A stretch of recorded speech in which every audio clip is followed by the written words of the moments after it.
Hello everyone, আসসালামু আলাইকুম। Welcome back to my channel Nilu cooking হাউজে। আজকে আমি আইড় মাছ ভুনার রেসিপি দেখাবো। এর জন্য প্রথমে আইড় মাছটা আমি কেটে টুকরো করে ধুয়ে নিব। ভালোভাবে ধুয়ে পরিষ্কার করতে হবে যাতে গন্ধ না আসে। মাছটা কেটে টুকরো করে আমি ধুয়ে পরিষ্কার করে নিয়েছি। এখন তাতে দিয়ে দিব আধা চা চামচ লবণ, আধা চা চামচ হলুদ গুঁড়ো এবং 1.5 চা চামচ মরিচ গুঁড়ো। মরিচটা আমি বেশি দিয়েছি যাতে ঝালটা মাছের ভিতর ভালোভাবে ঢুকে যায়। মাছের টুকরোগুলো হলুদ মরিচ লবণের সাথে মেখে নিব। মাখা হয়ে গেছে। এখন আমি 20 মিনিটের জন্য রেস্টে রেখে দিব। 20 মিনিট পর গ্যাসের চুলায় একটি কড়াই বসিয়ে দিয়েছি। তাতে সরিষার তেল দিয়ে দিব।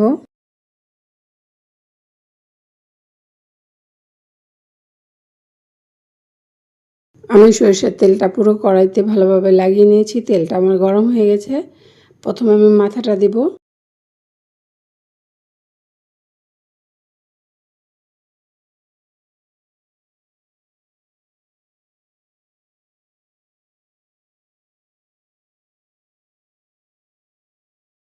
মাছগুলো এক পিঠ ভাজা হয়ে গেলে আমি উল্টে দিব।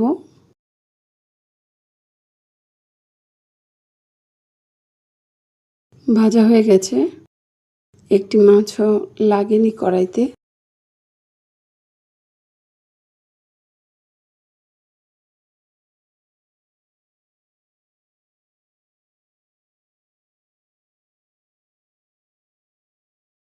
সরিষার তেলে মাছ ভাজলে এরকম ফেনা হয়, তাই চুলাটা বন্ধ করে দিবে। আমিও চুলাটা বন্ধ করে দিয়েছি। এখন এক এক করে সবগুলো মাছ উঠিয়ে নিব।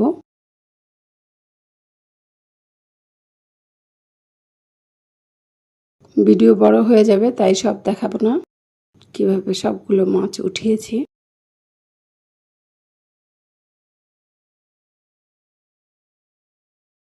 আবারও আমি তেলের মধ্যে বাকি মাছের টুকরোগুলো ভাজার জন্য দিয়ে দিলাম।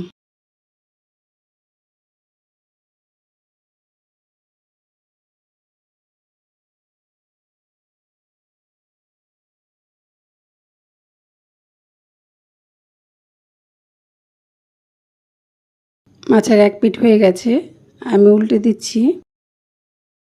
আর তোমরা অবশ্যই এই আইড় মাছ উল্টাতে গিয়ে খুব সাবধানতার সাথে উল্টাবে, কারণ এই মাছে কাঁটা খুবই কম, মাঝখানে কাঁটা থাকে, যার কারণে মাছটা নরম হয়।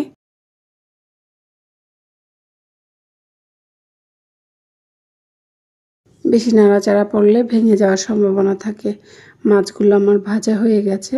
আমি সবগুলো মাছ তুলে নিব। এখানেও আমি দেখাবো না সবগুলো মাছ কিভাবে তুলে নিলাম।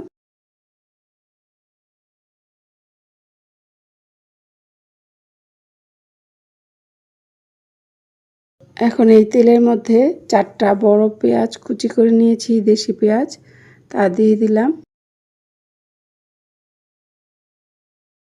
পেঁয়াজটা হালকা সিদ্ধ হয়ে আসলে তাতে আমি বেটে রাখা আদা বাটা 1 টেবিল চামচ, রসুন বাটা 1 টেবিল চামচ দিয়ে দেব।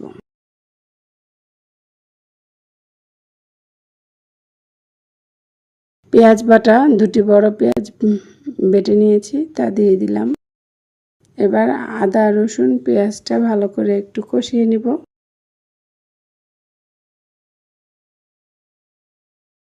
লবণ দিয়ে দেব 1.5 চা চামচ। হলুদ গুঁড়ো দিয়ে দেব 1 চা চামচ। মরিচ গুঁড়ো দিয়ে দেব 3 চা চামচ।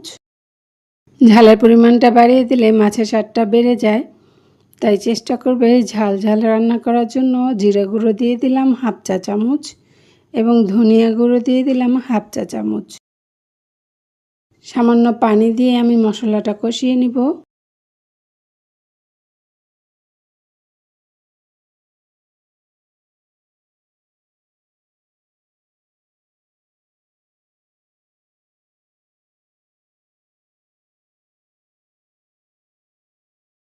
মশলাটা কষানো হয়ে গেছে, উপরে তেল চলে আসছে। এখন আমি ভেজে রাখা মাছগুলো দিয়ে দেব।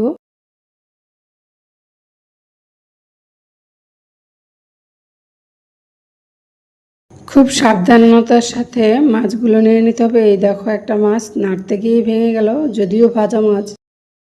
বুঝতেই পারছো কতটা নরম হয় মাছ।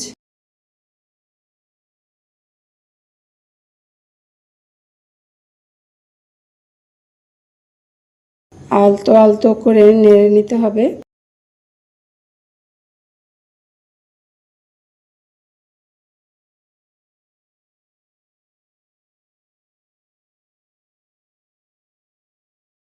আর নাড়বো না, এখন আমি পানি দিয়ে দিব মাছের মধ্যে। এই মগের 1 মগ পানি দিয়েছি, নর্মাল পানি।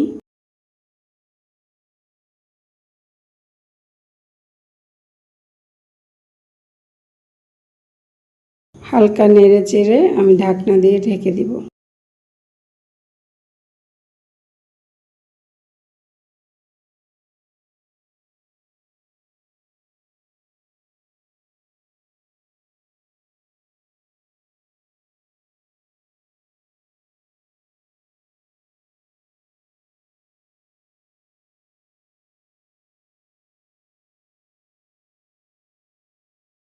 বারবার দেখতে হবে তলানিতে লেগে গেছে কিনা কড়াইয়ের, কারণ এই স্টিলের কড়াইতে মাছ অতি দ্রুত তরকারি লেগে যায়।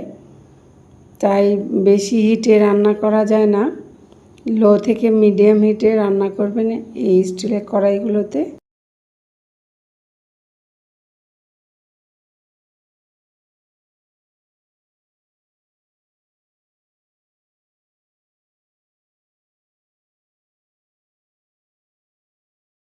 একটি বড় টমেটো কেটে টুকরো করে নিয়েছি, তা আমি মাছের উপরে দিয়ে দিব ছড়িয়ে। এবং 4টে কাঁচামরিচ নিয়েছি, তা দিয়ে দিলাম। এবার ঢাকনা দিয়ে ঢেকে দিয়ে দিব।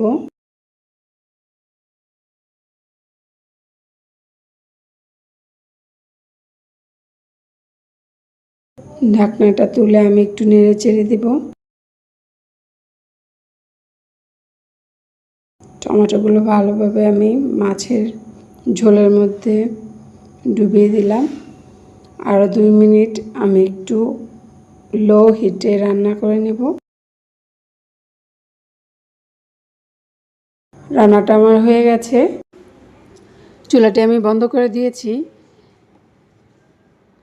একটি সার্ভিং বলে আয়ের মাছ ভুনা বেড়ে নিয়েছি। নতুন গৃহিণীরা খুব সহজেই আমার রেসিপিটা ফলো করে আয়ের মাছ ভুনাটা করে নিতে পারো। আমার রেসিপিগুলো যদি তোমাদের ভালো লেগে থাকে তাহলে অবশ্যই একটি লাইক দিবে এবং কমেন্ট করবে, বন্ধুদের কাছে বেশি বেশি শেয়ার করে দেবে ভিডিও। আর অবশ্যই সাবস্ক্রাইব করতে ভুলবে না। সবাই ভালো থাকো, সুস্থ থাকো। আল্লাহ হাফেজ।